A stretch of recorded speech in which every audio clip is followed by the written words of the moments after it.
Dans les rues de Mekele, le balai des fauteuils roulants fait partie intégrante du paysage. Des vétérans mutilés par la guerre du Tigré, ce conflit sanglant dans le nord de l'Éthiopie, attendent toujours de l'aide. Nous avons beaucoup de personnes handicapées dans le Tigré et elles ne peuvent pas vivre sans soutien. C'est pourquoi nous attendons de ces personnes, des personnes âgées, des personnes souffrant de maladies chroniques et des personnes handicapées qu'elles fassent du plaidoyer, du lobbying et qu'elles bénéficient d'une aide alimentaire immédiate et d'une aide médicale d'urgence.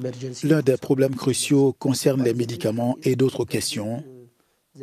La situation est donc très difficile dans le Tigré.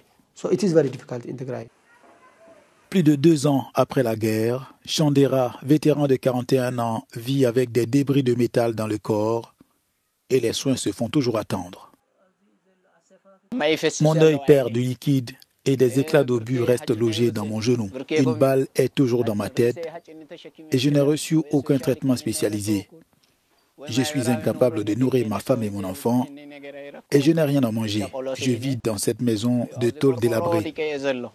Depuis près de 30 ans, le centre d'orthophysiothérapie de Mekele propose de l'aide à la mobilité dans le Tigré avec le soutien du Comité international de la Croix-Rouge. Mais à ce jour, prothèses, déambulateurs et autres béquilles commencent à manquer. Nous avons fourni 180 000 services au cours des 28 dernières années, mais ce chiffre n'est pas comparable à celui des 3 dernières années. L'étendue des dégâts durant cette période a été considérable. Rien qu'au cours des 3 dernières années, nous avons fourni 65 000 services.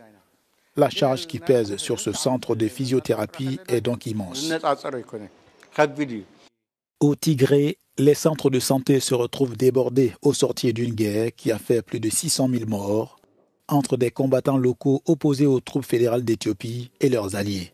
Elle s'est achevée en 2022.